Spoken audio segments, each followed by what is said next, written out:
As sílabas ou fonemas, e você pode juntar e formar outra palavra, ou a palavra que você deseja.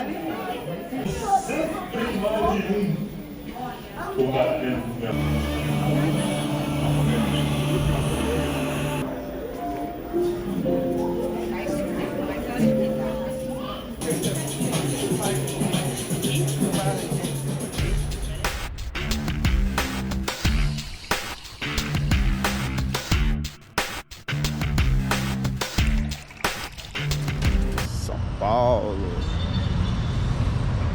da Estação da Luz, Museu da Língua Portuguesa em São Paulo.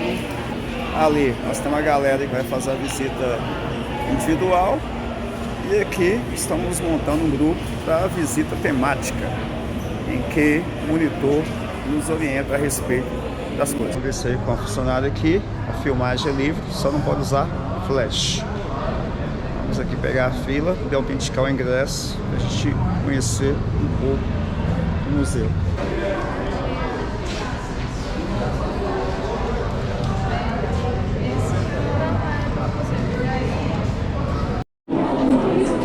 Estamos aqui no segundo andar. Cada torre dessa é uma língua diferente. Guarani, Basco, família Fino-Ingriana, essa eu não tinha visto falar, depois de uma pesquisada o que é isso. Família Indo-Europeu, ou seja, são as línguas, né?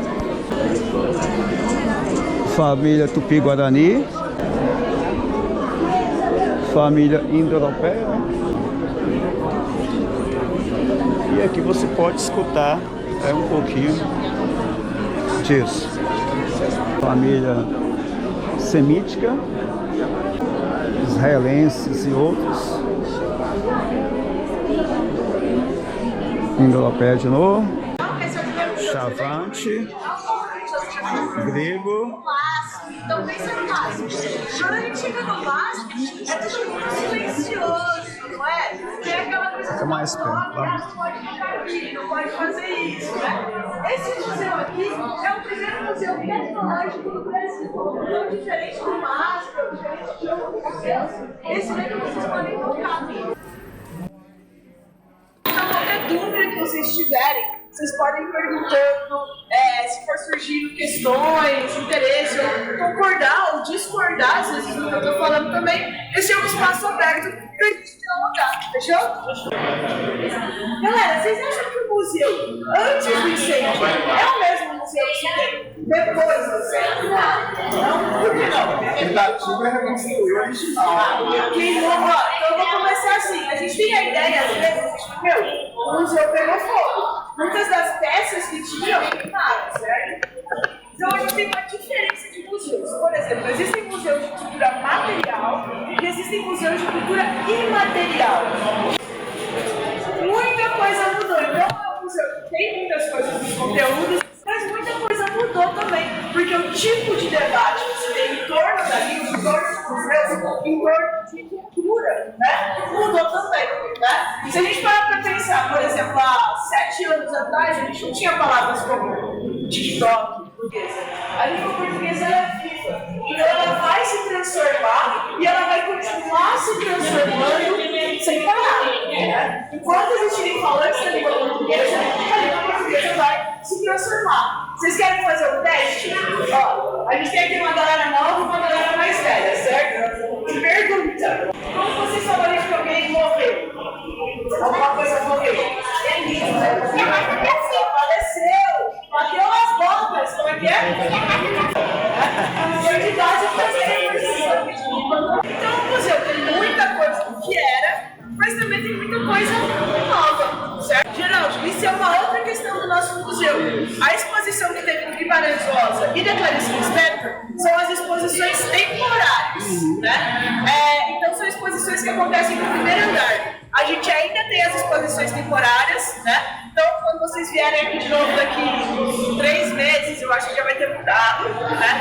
E fica um período de 9 meses, 8 meses, e essa exposição temporária vai mudando. Atualmente, a nossa exposição temporária ela fala sobre canção.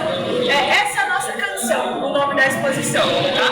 que vai falar da língua portuguesa formada a partir dos cantos.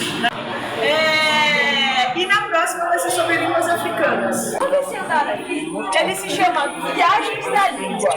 Pergunta pra vocês, uma língua, ela viaja? Sim?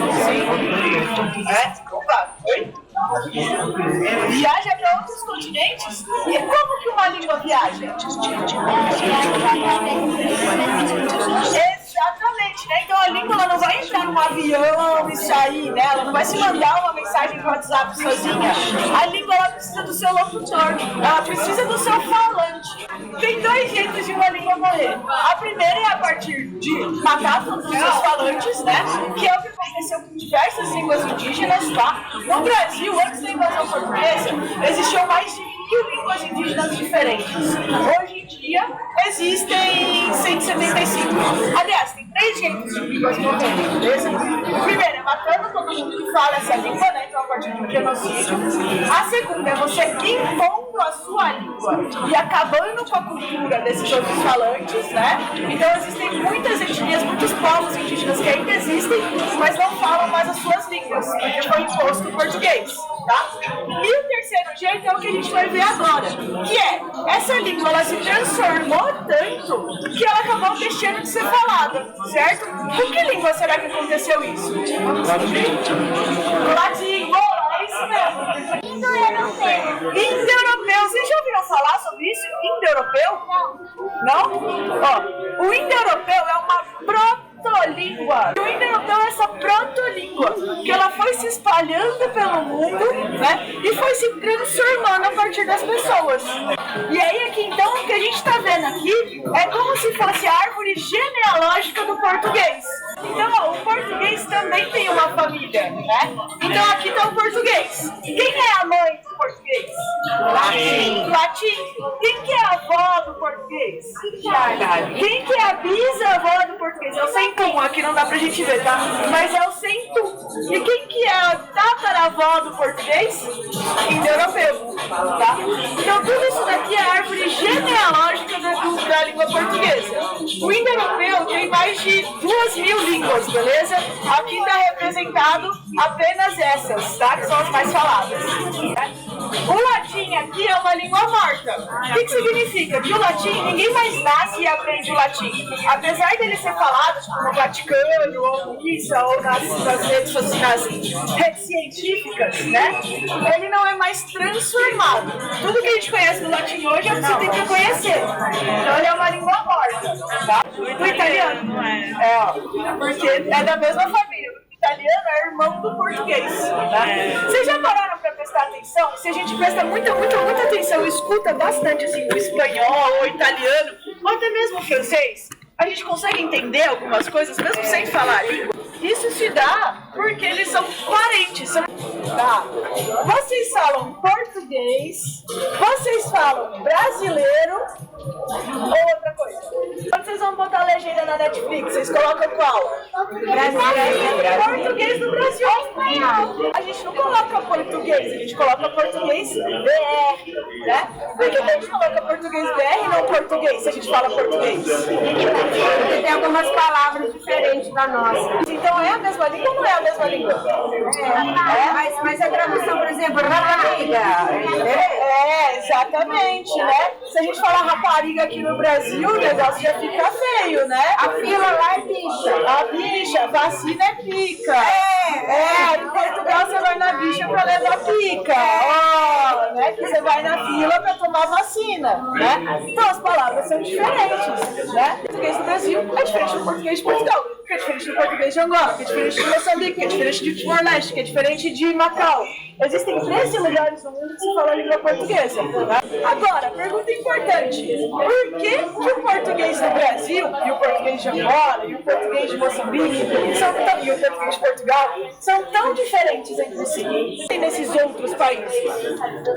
Aqui tem mais línguas lá. Vamos pensar assim, a gente falou sobre as línguas originárias, né? Vocês conhecem algumas das nossas línguas originárias? Línguas do Brasil, línguas indígenas. Tupi. Guarani, Tupi, Tupi-Guarani, né? Normalmente a gente sabe mais essas, tá? Porque o Tupi teve uma grande influência no nosso vocabulário mesmo. Vocês sabem alguma palavra em Tupi? Paçoca! Beleza, perfeito, exatamente. Pipoca, mandioca, mandioca. Que mais? Piracicaba. Itambacuri. Entre pedras, só rio e cachoeira. Bonito, O Banco Itaú, né? Que é Pedra Preta. Exatamente. Cunhaporã, moça bonita. E palavras que a gente usa no nosso dia a dia. Paçoca, tapioca, pipoca, também, né? Macaxeira. Então são todas palavras que ficaram no nosso dia a dia, certo? Mas será que são só as línguas indígenas que influenciaram o nosso português brasileiro? Não. Italiano, espanhol, o que mais? Francês, inglês. Mas será que na África se fala uma língua só? Não, né? Então, quais será que são os nomes dessas línguas africanas que influenciaram o nosso português? Eu sei uma que é Banto. Banto? Ah, agora tem a grande pegadinha. Banto não é a língua, Banto é a família linguística, igual o indo-europeu, ó. Mas sim, ó, dentro das línguas Banto, a gente tem 3 que influenciaram, que a gente vai ver. Eu tô ouvindo aqui, perfeito. E tem o Yorubá, né? Então tem Kikongo, o Yorubá, o Evi, Som. E o Yorubá é o que a gente acaba mais conhecendo. Falando no século XVI, 1501 a 1600, certo? Os que tem de lá são as línguas dos imigrantes europeus, tá? E aí lá vocês vão achar alemão, inglês, francês, italiano, que é tão forte, né? Na Moca, quem falou de Moca aí também, é tão forte, né?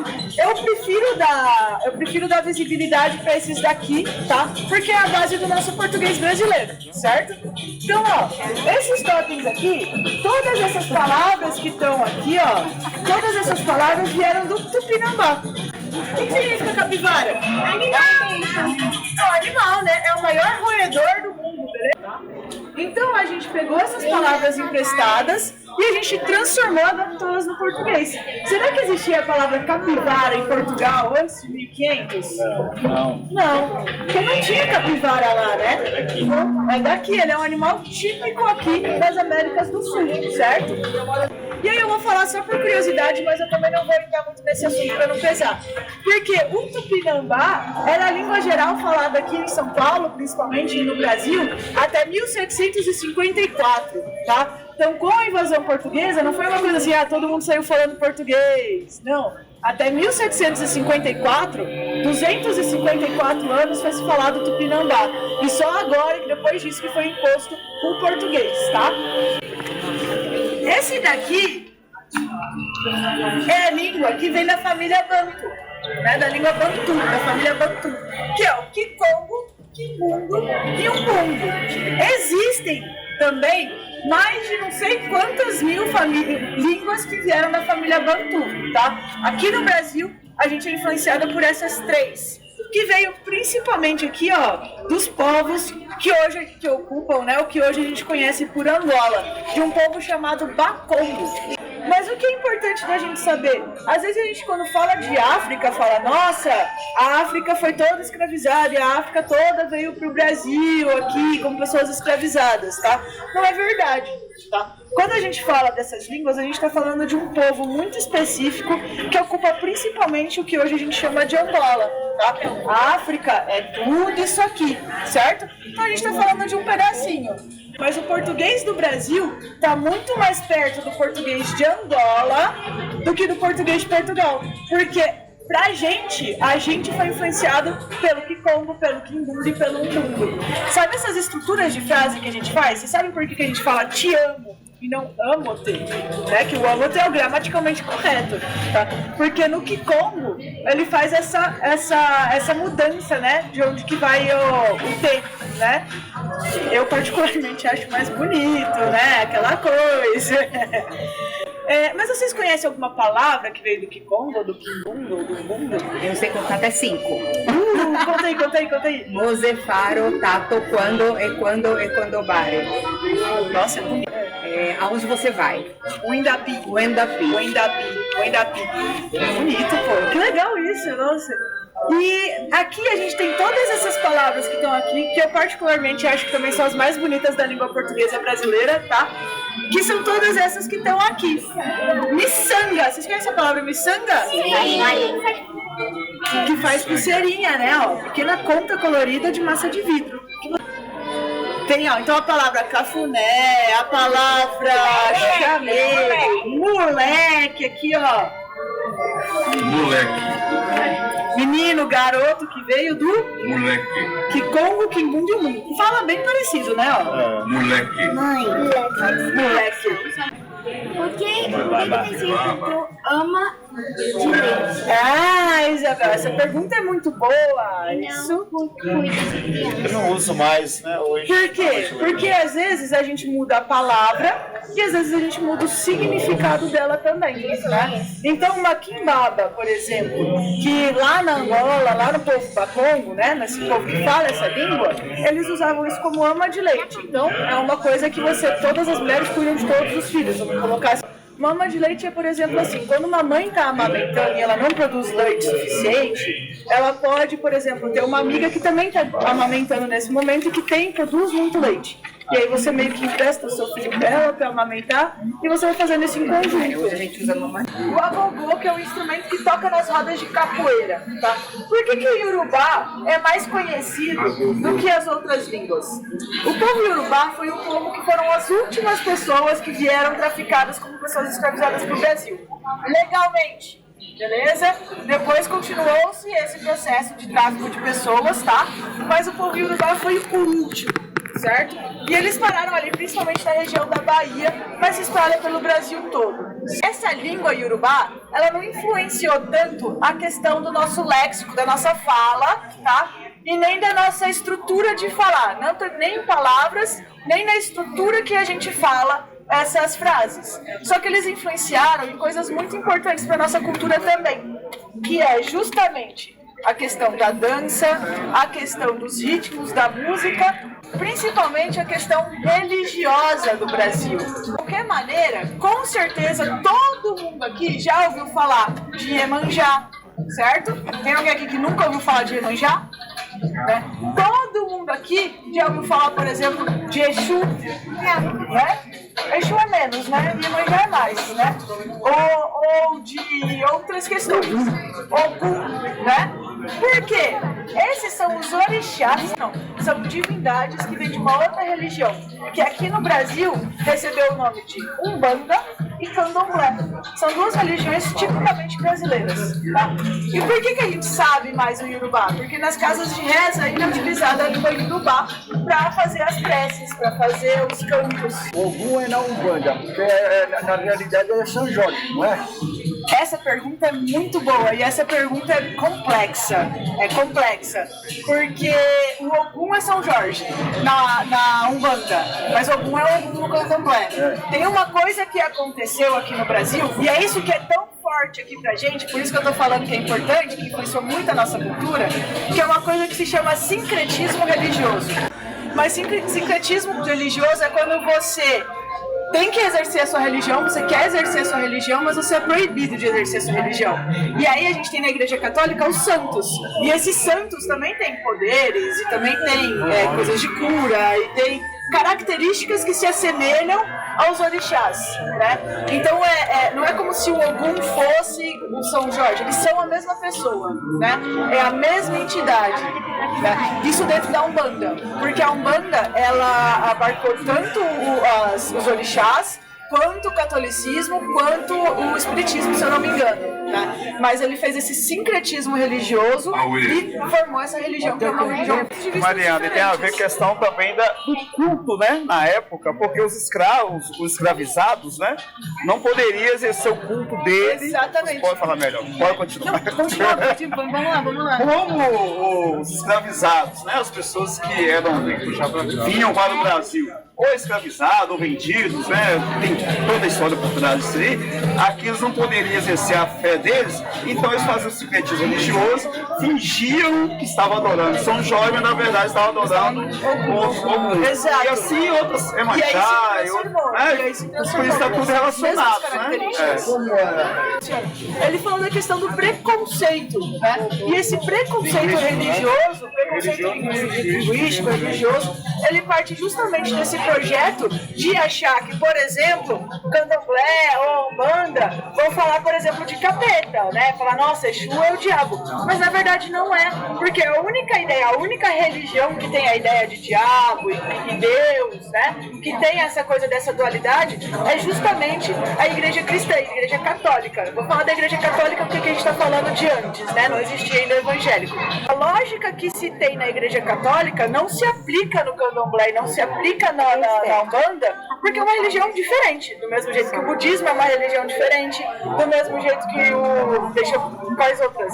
Hindi é uma religião diferente, são só religiões diferentes, né? Uma coisa interessante, Maria, essa questão da comparação Ogum com São Jorge, etc.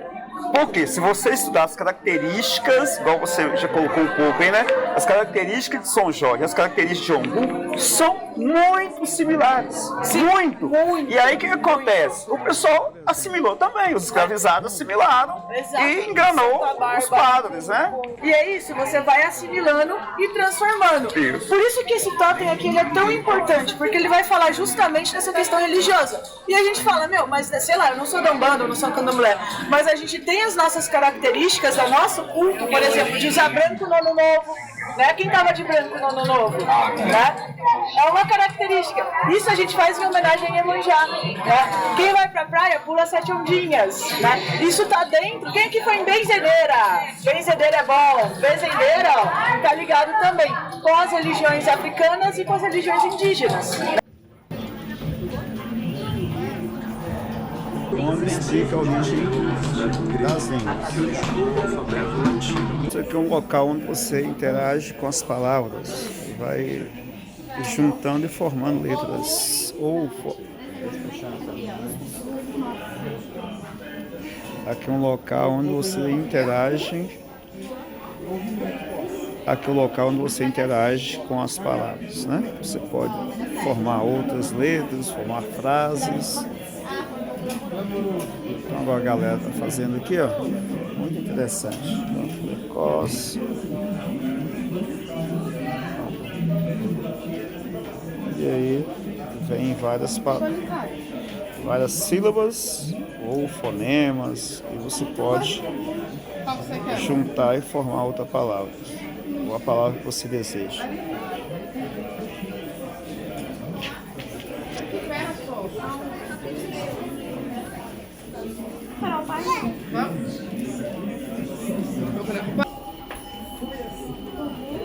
Governo novo aqui, ó.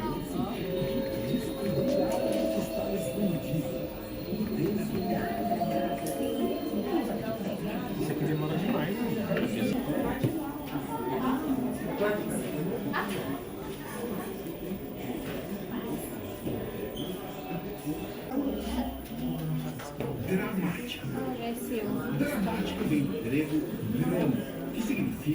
É um bicho que engata, consegue enganchar suas garras em qualquer lugar. Governador. Para vocês, uma língua, ela viaja? Sim? Viaja para outro continente? Olha só que chique, gente. E aqui, baseado naquilo que foi montado lá, nós temos um mapa linguístico ou uma árvore, né, de como é formada a língua no mundo. Português, a nossa língua, e aí a árvore genealógica mostrando todas as línguas até chegar no português. E é interessante que começa ali, ó, indo-europeu, aí vai seguindo, ó, aí vai ascendendo, né, ó, aí conforme o tempo vai passando, ó, gótico, germânico, céltico. Aí nesse céltico, ó, como vai formar as línguas. Ó, aí o latim, húngaro, língua húngaro. Tá vendo de onde vem aquela marca? Aí italiano, romeno, do latim, todas as línguas que vieram do latim. Ou seja, quase todas hoje, né?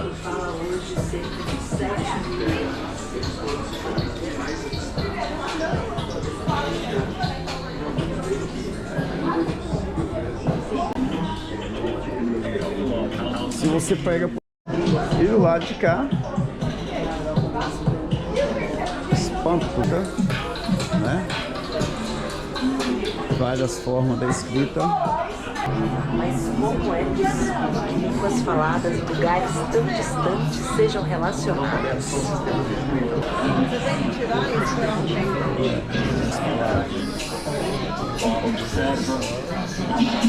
Não para de crescer. Agora mesmo, nesse instante, novas palavras podem estar nascendo em algum lugar, seja pelo ingresso de palavras estrangeiras, seja por criação de novos vocábulos a partir de base. Tem algumas palavras diferentes da nossa. Então tem palavras que são diferentes da nossa.